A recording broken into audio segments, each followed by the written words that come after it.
I'm Hannah Kaplan, and this is the WCS Wild audio podcast, where you'll find reported audio stories covering the latest news and newsmakers from the Wildlife Conservation Society's Global Conservation Program, Zoos and Aquarium, and their many partners.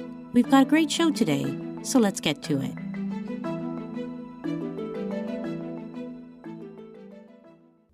This week on WCS Wild Audio, we're taking a short break from our usual programming to share an episode from another show we absolutely love. It comes to us from our friends at Terrestrials, the wildly inventive family science podcast from Radiolab and WNYC. Terrestrials explore some of the strangest and most fascinating creatures on Earth. And in today's episode, hosts Lulu Miller and producers Anna Gonzalez and SongBud Alan Goffinski set out on a mission to discover everything about big cats.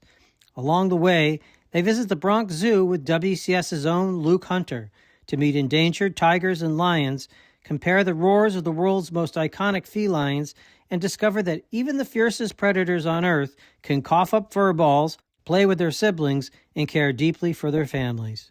It's funny, smart, weird, and full of wonder. And if you enjoy what you hear, be sure to check out more episodes of Terrestrials wherever you get your podcasts. We'll be back next week with a new episode of WCS Wild Audio. And now, here's the show. Oh, wait, you're listening? Okay. All right. Okay. All right. You're Listening to Radiolab. For kids! Radio Lab. From WNYC. See? Yep. 3, 2, 1. Imagine. You are the king. And the queen. Your nails shoot out of your toes and become Swords. shing. You can smell fear and blood. You're the strongest, the biggest, The loudest! The quietest. with the sharpest of fangs. And you prowl the jungle, The savannah. even snow-capped mountains. For your next meal. You have become A big cat. Yeah. Now is the part where I make you sing the theme song with me. Terrestrials, terrestrials, we are not the worst, we are the bestrials. Nailed it. You got it. Terrestrials is a show where we uncover the strangeness waiting right here on Earth. I am your host, Lulu Miller, joined by two people who absolutely knew how the theme song went because they make the show. We've got our beloved producer, Bud. This episode is clawsome. Anna. And SongBud. Totally awesome! Alan. It's a big cat episode. All right, guys, this has been our most requested episode, but I don't really want to do it. What do you got against these big cats? I think I'm a little intimidated by them. I mean, they're big, they're tough, they're kind of like the bullies of the animal world. I mean, they're almost too cool, you know? Wow, big feelings about big cats. Well, okay, we think you're wrong because big cats are totally more complex than this stereotype you seem to have of them. Oh, yeah? Uh-huh. All right. Well, then I hereby challenge you to make me fall in love with big cats. Challenge accepted. We're roaring to go. Yeah. All right. I will get out of the way and let you do your thing. Yeah, okay, this is really an interesting challenge. Where do you stand on big cats, Alan? I'm sort of genuinely more in the Lulu camp. What? I get where she's coming from. They are just kind of the cool kids in the cafeteria with their pretty fur and everything like that. I get it. Okay, so we're looking for what makes them more than just cool and more than just powerful Right. and more than just having great heads of hair, which some of them undeniably do. I'd be lying if I'd be denying that. Also, don't forget the roar. I do want to know the difference between a roar and a meow. I just always assumed that the roar was a meow like cranked to 11. When you Yeah. just scale it up, bigger vocal cords, bigger lungs, you get a deeper sound. I don't know. I don't know either. We have to find out. But also, what exactly are we talking about when we talk about big cats? Well, Anna, I'm glad you asked. Introducing our top 5 big cats. Tigers, lions, jaguars, leopards, and snow leopards. Wait, you forgot cheetahs. Well, cheetahs are not big cats. What? I mean, they're cats, and they are pretty big, but capital B big cats are from a very specific evolutionary lineage called Panthera. Wow, okay. So these are the big 5 big cats. We can do this. First up, tiger. Let's hear its Big cat stats. Tigers hold the world record of the biggest big cat, with one in captivity growing to more than 900 pounds. Whoa, that's like 5 Allens, 5 me's. But on average, they're not much bigger than a lion, in the 400-pound range. And their iconic bright orange fur, which stands out to us, actually makes them almost invisible to creatures like deer and antelopes. Because to those creatures, orange looks like green, which lets tigers blend into the green landscape as they prepare to pounce. Oh dear. Okay, so how can we get Lulu to fall in love with tigers? I know someone who can help. Tigers, they're kind of power lifters of the cat world. This is our friend Luke Hunter, who is not a hunter, like his name suggests. He actually runs the Big Cats program at the Wildlife Conservation Society based in the Bronx Zoo. His whole job is dedicated to understanding and protecting the big cats of the world. So you could say he's kind of the big dog of big cats. We're at the Bronx Zoo and we're headed now to Tiger Mountain. And while many people will never see a tiger in the wild, here at Tiger Mountain, we're peering through a thick piece of glass and looking at a little forest with a pond and trees, hoping to catch a glimpse of one of the zoo's 7 tigers. Great day for some Oh, there it is! Whoa! Everyone around us oohs and ahs. That's a big animal. See, how can you not love cats? Look at this is a popular exhibit. People love tigers. Rightly so in my view. Watching this tiger strut through its enclosure, I can kind of see what Lulu means. Kids are chanting and screaming, and people are whipping out their phones to take pictures like it's a celebrity. But it's also just undeniably majestic. Just its gaze could make you shake in your boots. It's the eye of the tiger. And what kind of tiger is this? This is Amur tiger, so this is the one also known as Siberian tiger. That is the largest kind of tiger. It lives mostly in China and Russia. But when it comes to all the kinds of tigers all around the world, A tiger is the world's most endangered large cat. So there's only around, we think, maybe 4,500 wild tigers left on Earth. less than 5,000 wild tigers left, when just a couple centuries ago there were hundreds of thousands. See, human beings have hunted tigers for a long time. Because they're the biggest, most fearsome cat, killing one makes some people feel big and powerful. Because of that, some types of tigers have gone completely extinct. Tigers with extra thin stripes and tigers with shaggier orange fur, and all these characteristics that are now gone. The good news is we figured out how to save tigers. By working with local governments, wildlife conservation groups have helped make it illegal to hunt tigers all over the world, although some people still try to get away with it. Plus, big cats need big land to roam and find their food, so Luke and his colleagues, they help protect that too. So even though the numbers are still quite low, we're seeing them starting to recover. I do have one very important question. Do all cats hate all dogs? They kind of do, yeah. Even if some kitties and puppies can be adorable BFFs, tigers have been known to eat a stray dog or two if they're super hungry. Even through the glass, you can feel how powerful this creature is. They will fly into the water for prey. So that includes crocodiles, includes very, very large soft-shelled turtles. Turtles and crocodiles? Yeah, I thought cats hated water, but apparently tigers can wrestle a croc and drag it onto land to eat. But then we see this ferocious tiger in front of us do something maybe even more surprising. So wait, I see he's eating grass. Why is that cat eating grass? They get furballs from grooming. And one of the ways that they purge it is just cough it up. And so the grass helps as an emetic to help them just cough up this stuff. Every cat owner's dream when you get up early in the morning and step out of bed, and I don't know which is worse, a warm furball vomit or a cold furball vomit. Because, yeah, they've hawked up a furball. A tiger furball would be like giant and maybe striped a little. Yep. How's that, Lulu? We got the biggest, most endangered big cat in the world who also coughs up furballs. Yeah, big popular cool kid cats. They're just weirdos with tummy troubles, just like us. Okay, great start. But I don't know, I need more. I mean, I don't get me wrong, I do like the image of a tiger eating grass like a house cat. But big cats are still feeling pretty much like what I expected, chomping dogs, being mean. All right, if barfing tigers isn't doing it for you, it's time for a game show exploring fascinating big cat vocal facts, which we are calling The Voice. The Roar! Yeah, it's The Roar. It's the show called The Roar. Get ready for the Big Cat Battle of the Champions.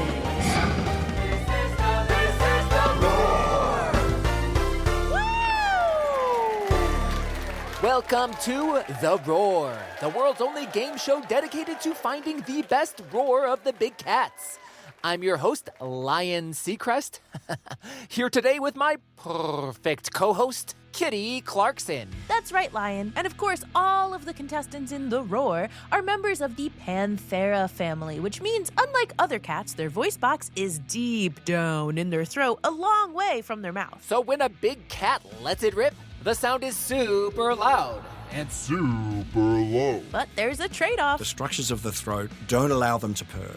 So they can't purr and they can't meow. So if you rub a tiger's belly, it's not gonna purr.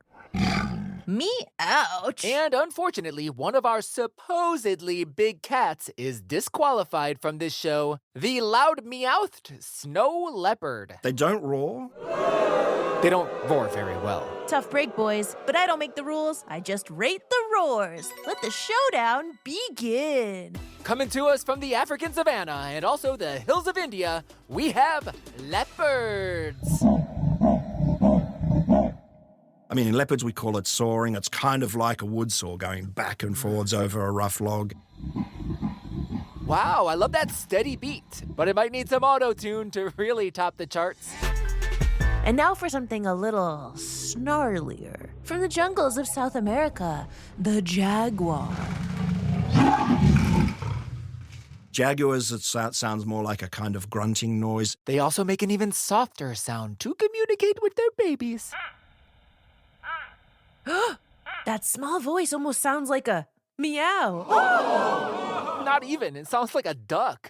I don't know about you, Kitty, but I'm ready for something a little more metal.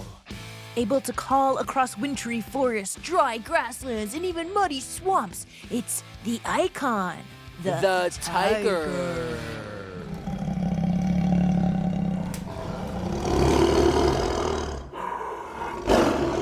A diva if I've ever heard one. The cat's pajamas, if you will. But let's take things up a notch. Performing its signature ground-shaking vocal performance. The lion. Yes!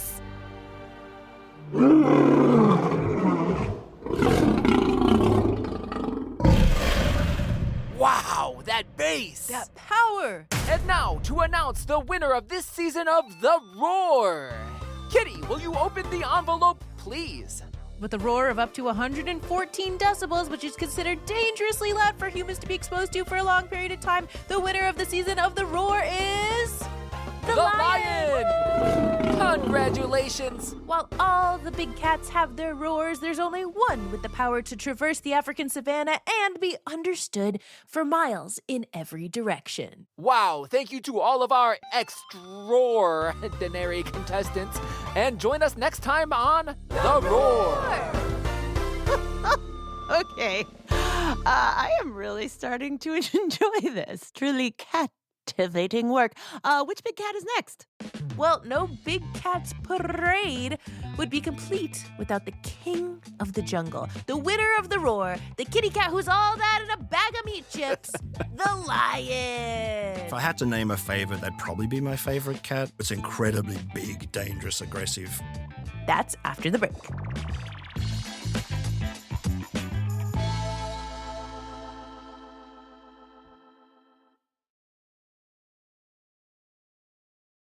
Terrestrials is back. We are here with Anna and Alan, who are trying to convince me to love big cats, even though they are big bullies. You think that they're big bullies, but big cats are more complicated than that. Yeah, and some people love lions, like Luke Hunter. Has anyone ever called you the Lion King? No, yeah.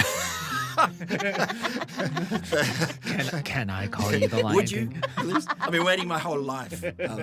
See, Luke has been fascinated by lions for most of his life. Because of the pride structure. Oh, prides meaning lion families. Yeah. So the really cool thing about the pride, the core of the pride, I mean, the absolute backbone of the pride is a group of related females. Oh. So it's sisters and mums and grandmothers and nieces and daughters. And so they're just females. Just females. So that's the core. That's the nucleus of the pride. Nucleus meaning the center, the heart that makes the whole pride strong. Sisters, moms, aunties, cousins, grandmas, and their sisters, they're all part of this big lion family compound. We are feline family. And the only other cat to hang out in groups of cat buddies is the cheetah. Which, again, are not big cats, even though they are big and they are cats. But moving on, I didn't make the rules. Okay. So most other big cats, they live solitary lives. They hunt solo. They'll come together to mate and have babies, but then they split up again and go it alone. That's not true for lions, where the females of a single pride will remain together for life. Because females have the pride structure, you get an 18-year-old, 19-year-old lioness. She's no longer reproducing. She's the great-grandmother. But she will be taken care of. You know, if she can stay with the pride, if she can move with them, just so long as she can keep up, you know, she's got this support system. The lion pride helps lions care for their family members at the end of their lives and also at the very beginning. What tends to happen is that females have cubs around the same time. Oh. And so you get these whole cohorts, and they help each other raise their cubs. All the cousins. All the cousins, right. Yeah, so cool. Isn't it? And, you know, a cub can go to any lioness. They're protected by all the lionesses. They will suckle any cub. If a cub's suckling with that lioness, that could be anyone's. It could be your sister's. It could be your mother's cub. Like going over to your aunt's house for dinner. Exactly. Yeah. And the lionesses aren't just feeding the babies, they're feeding themselves. Because these mamas are all muscle, no mane, weighing in at more than 350 pounds of pure grade A lion. You don't see fat lions lazing around in the bush. Lionesses hunt in teams, and they do it while teaching and protecting their cubs. Meanwhile, the males are circling around them. The males are bodyguards. And these are the ones you'll see on roads and under trees in the African savanna, laying around, bellies full, big cat energy on full display. Because males sort of have this reputation of just being lazy. But they're actually on the clock. So what those males do, what the pride male lions do, is they are constantly on patrol. Using the lion's superior sense of smell and hearing to know where their females and cubs are and where the unfamiliar male lions are. Because always at the edges of their territory, there's other male lions sniffing around. And the male lions out there bodyguarding the pride, they have a special name when they get together. Coalitions. Groups of up to 7 male lions who form like a super group of superhero-level security for the females and babies. It's just something to behold. You know, it's incredibly big, dangerous, aggressive. And the main way they patrol? Main way? Get it? Main. They're roaring. You know, they have this very, very dramatic roar that covers, you know, large distances. Up to 5 miles away, warning any other male lions that are not part of their coalition that if they try to come any closer, they'll feel the wrath of the biggest, baddest lions this side of the baobab trees.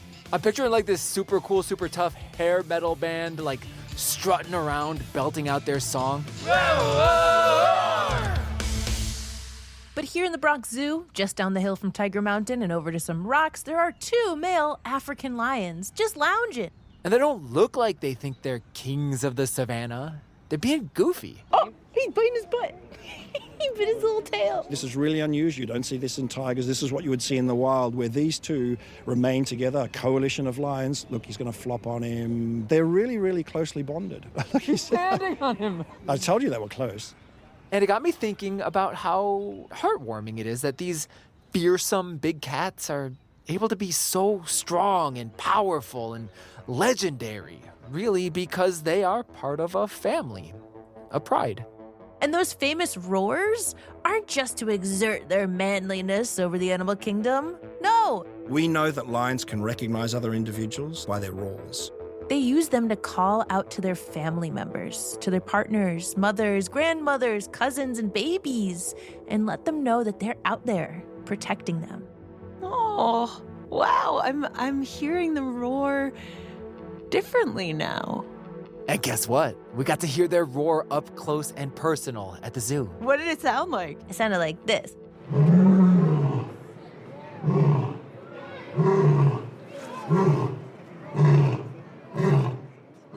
What did that mean?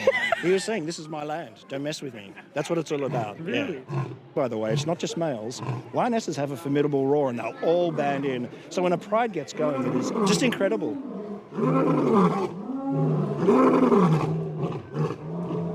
Wow, I mean, sounds fearsome, but I guess you're telling me lions can also be pretty dearsome, because the roar's like care. Yeah. Okay, I don't know. Wow, you guys, picturing this inner circle of muscly mamas sharing childcare and this outer ring of lions calling out communications and tigers that can swim, and you are totally changing my mind about who big cats are and making me see, wow, they do not need my shade.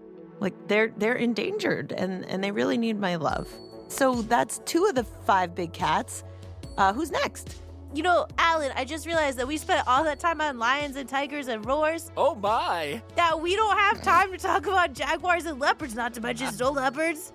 These cats are too big to fit into one episode! Yeah, we might have to do a 2-potter. Get it? Like paw. Oh, no, are you kidding me? Yep. More big cats? Hey, whatever it takes to get you on board with these kitties. Yes, next episode in part 2 of this 2-parter, we're gonna meet leopards in India coexisting with humans, jaguars down in South America who are sneakier than Catwoman. Ooh. And we'll learn how coexisting with big cats can actually make you smarter. What? Cats out of the bag! Meow. Oh, wow, all you cats. I'm gonna need to hear you sound off one more time to start this song. Ooh, let me hear that tiger. Ooh, and where's that jaguar? How about that leopard sound? And do we have a snow leopard in the house? Oh, that's right. I forgot you're a quiet cat. And last but not least, I gotta hear that rock star roar, the lion. Roaring loud across the savannah. Roaring loud, you hear me shout at the top of my lungs. Have a little pride in your pride. Get a little roar in your life. Roaring loud, we're big cats. We're not kidding around this time.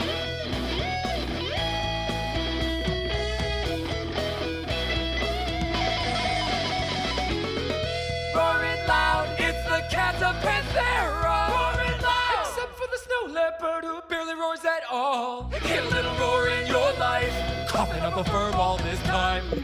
Oh, gross! Roaring loud, we're big cats. We're not kidding around this time. We're big cats. We're not kidding around this time. Alan Goffinski, everyone, doing his best to channel David Lee Roth. And what's that? It's not the Badgers. We'll save those for next week. But a riddle? You ready? Okay. Okay. Why is it that no one likes to play cards in the savannah? I don't know, Lulu, why? 'Cause there are too many cheetahs. Okay, I know they're not technically big cats, and I know we're saving badgers for next week, but I do have one cheetah question from a listener. Hi, I'm Kai. I'm 7 years old, and why do cheetahs have to run so fast? Oh, yeah, that's a good question. Luke? The cheetah's method of hunting is this very, very high-speed pursuit. And Luke says a lot of that comes down to their toenails. Their nails? How? It's the only cat species that doesn't really have the protractile claws. Ooh, like the claws that shoot out from their little toe beans, like a house cat? Yeah. I have cats. I love little cats. And, we have a lovely male. He's very chilled. But if I mess with him, if I go too far, he uses his claws. He lets me know. And you've all had that. They grab you and you kick. And so exactly the same thing with all the other big cats, except for the cheetah. Oh. Their claws are more like a runner's spikes. They stay out all the time. Their claws help them grip the ground, like an Olympic sprinter might have special sneakers. It's cleats. They have cleats. Yeah. Cleats. They're always out. And their whole body is designed for speed. Long body, long legs, super flexible spine, small head, reduces weight at the front. Huh. Little head, long legs. It's like they're the ostrich of the cat world. Totally. And they've really, really long tubular tail, which helps them balance themselves with these tight turns when they're sprinting faster than 100 kilometers an hour. That's over 60 miles an hour, like a car on the highway. Whoa. I mean, that is so fast. Which is even more impressive when you realize that cheetahs weigh less than half of a lion. Gotta be light to run with the wind. I think we'll leave it there for today, and I won't tell you that it's not only the lion's roar that is significantly louder, significantly bigger than the other cats. Apparently their pee-pee, according to expert Luke Hunter, also is 1,000 times smellier than domestic cat pee, which is already a pretty high bar. I won't tell you that because I'm nice. Terrestrials was created by me, Lulu Miller with WNYC Studios. This episode was produced by Anna Gonzalez with Alan Goffinski, sound design by Mira Burtwin-Tonic. Sarah Sambach is our executive producer. Our team also includes Tanya Chawla, Natalia Ramirez, and Joe Plord. Fact-checking by Diane Kelly. Support for Terrestrials is provided by the Simons Foundation, the Arthur Vining Davis Foundations, and the Templeton Foundation. Thank you. Ooh, and finally, beep, beep, beep, beep, beep. That sound means 2 brand new Explorers Club members with May birthdays. We're going to sneak in a happy birthday to them before the month is over. Happy birthday, Laureen and Billy. Find out how you can join the club in the link in our show notes. And that's all. See you in a couple spins of this dirty, meaning like dirt, old planet of ours. Bye.